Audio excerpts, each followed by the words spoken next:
Atualize Benjamin trazendo leveza para o assunto que a gente está tratando aqui hoje. A gente está falando de depressão, suicídio, um assunto velado, mas que precisa sim ser falado.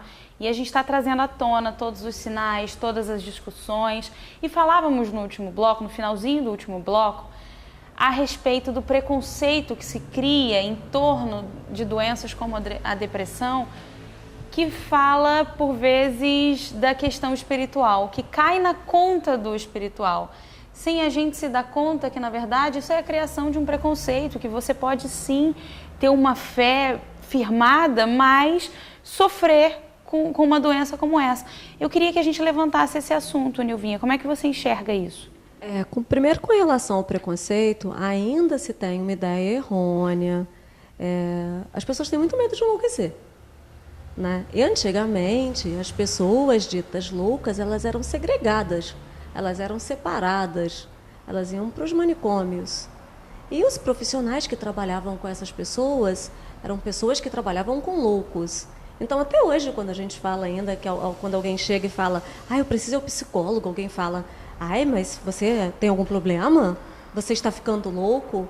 Então, ainda tem, infelizmente, ainda tem esse estigma, essa marca.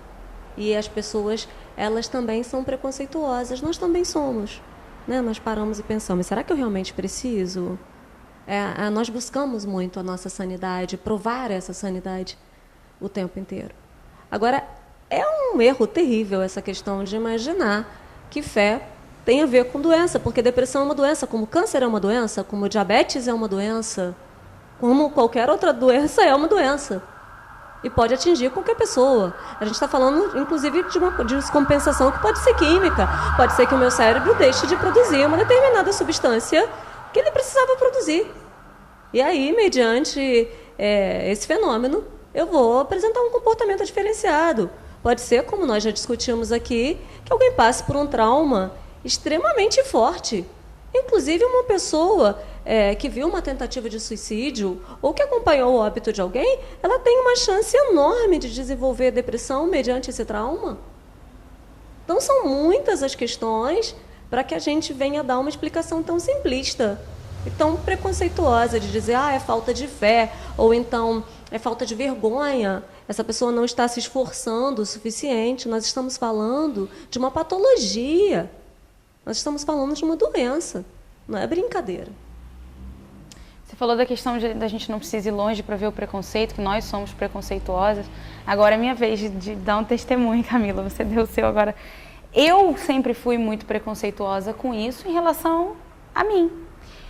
Quando eu tive, foi esse ano ainda, crises horríveis de ansiedade, de estresse, a ponto de eu ir parar 3 vezes no hospital, fazer todos os exames possíveis e imagináveis, radiografia, tomografia, e nada dava nada, eu estava em perfeito estado, não tinha absolutamente nada, mas eu sentia uma dor horrível no abdômen e eu não conseguia descobrir o que era. Até eu entender e o médico falar para mim, olha, você precisa procurar um psicólogo. Aí na hora eu falei assim, não, calma aí. Vamos conversar melhor. Como assim eu preciso procurar um psicólogo? Primeira coisa que vem na nossa cabeça, será que eu estou ficando doida? Porque não é possível, meu corpo está perfeito, eu sinto uma dor que não existe. O que está acontecendo comigo? Foi aí que eu fui procurar a terapia, e hoje eu falo que se eu tivesse descoberto a terapia antes na minha vida, eu teria evitado uma série de problemas de ansiedade, de estresse que eu passei de forma muito intensa. Então eu quebrei um preconceito que eu tinha, e tinha mesmo, muito firme. Foi a primeira coisa que eu pensei, tô ficando maluca, não é possível. Eu, graças a Deus, quebrei isso em mim, me faz um bem tão grande, que eu digo que se eu tivesse descoberto antes, eu teria evitado muito problema. A gente está aqui agora com o Dr. Flávio, e eu queria que ele falasse pra gente em que momento a gente está tratando da depressão, em que momento nota-se a necessidade da intervenção de um psiquiatra, a necessidade do medicamento, como identificar isso? Pois é, não existe marcador biológico. O que é marcador biológico? Um exame. Então, o que existem são sintomas, sinais. Os sinais, a diferença de sinais e sintomas, que o sinal ele se apresenta, ele se expressa, muitas vezes pela expressão facial, né, modo da pessoa se comportar, pelo tom de voz, né? Pelas circunstâncias, né? Pelo fato da pessoa assim, se ausentar, né? de muitas coisas. E os sintomas são coisas que invadem a pessoa, que podem invadir pelo lado do humor, né?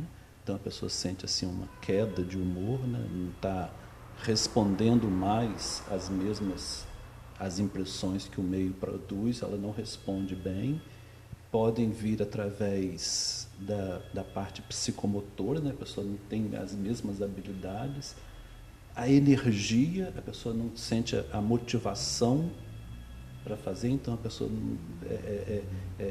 o corpo não responde. E pode também atingir a área do pensamento, que é o que eu acho mais grave, porque quando atinge o humor, e meu humor ele cai, eu posso paralisar, mas se atinge o meu pensamento, aquilo pode crescer dentro de mim na forma de um delírio, e eu interpretar então que realmente é o fim, e aí vai gerar aquelas questões mais graves. Então a minha resposta a você seria assim, que enquanto atinge o humor, né, e o humor está baixo, a energia está baixa, se clinicamente a pessoa for saudável, estiver rígida, é bom, é sempre útil evitar uma medicação, que não existe medicação boa. As pessoas perguntam, esse medicamento é bom? Eu sempre respondo, claro que não. Não existe medicamento bom. Existe medicamento necessário, né? Nem ele é mal também. Ele pode ser útil ou inútil, adequado ou não adequado. Mas quando atinge essa área do pensamento e que vai prejudicar o julgamento que a pessoa tem da realidade, isso daí pode ser grave, porque ele pode levar a um comportamento autoagressivo ou heteroagressivo, pode partir para cima de outras pessoas também, né? Então, assim, eu acho que nesse momento é o momento mais grave e que exige uma medicação para proteção da pessoa e daquelas pessoas com quem ela está convivendo. E agora trazendo para o que aconteceu comigo. Se eu não tivesse quebrado esse preconceito, procurado um psicólogo, começado uma terapia, para que me fizesse entender que, na verdade, aquela dor que eu sentia era uma construção da minha cabeça, se eu não tivesse feito nada disso, eu estaria passível, eu poderia vir a desenvolver uma depressão? O que eu entendi que você disse, que você teve aquela ansiedade chamada paroxística, né? Ela vem súbita e descompensa e somatiza, né? Completamente. Descompensa completamente. Isso, ninguém gosta de sentir isso, né? E a paroxística é justamente uma coisa que ela não está referenciada àquele momento em que você está tensa. Ela pode vir no momento que você relaxou, saiu, está junto com todo mundo no melhor momento da sua vida e vir a ansiedade paroxística, que também é chamada de crise de pânico. Então, assim, logo daquela hora, mas agora eu estou tão calmo, estou tão bem. Então, isso daí, assim, é claro que se esses fatores esgotarem a capacidade de reposição dos neurotransmissores, pode ter uma queda de energia. É igual uma casa, né? Acendeu tanta coisa, ligou tanta coisa, a energia caiu e nada mais funciona. Então, isso aí pode vir a gerar uma depressão reativa, né? Mas não necessariamente. Eu sempre vejo que as pessoas, algumas são muito, até por temperamento, muitas são presas, né? São ligadas, né? A eventos, né? A perdas, né? Passadas, né? Outras são muito pensam muito, né? Estão muito ligadas ao amanhã, né? O que vai acontecer, né? E existe ainda um terceiro tipo, que eu acho que é o mais complicado, das pessoas que têm medo das perdas futuras. Que complicação, né? Então, acho que a dica é viver o hoje, né? E isso é bíblico, né? A cada dia cabe o seu mal. Intervalo? Gente, mas tá passando muito rápido esse programa. A gente vai pro intervalo e volta já já, não sai daí.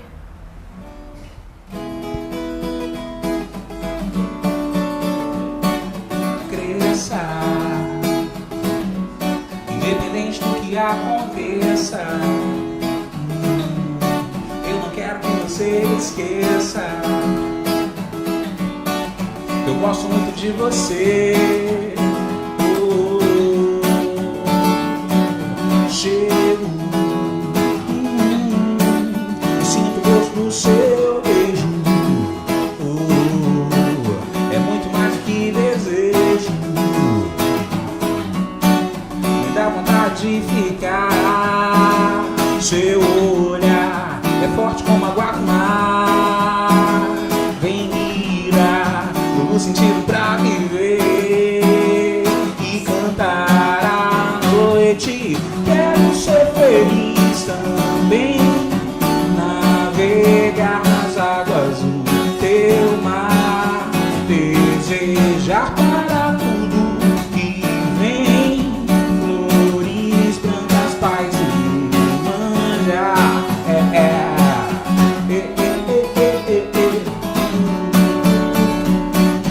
Cresça, independente do que aconteça.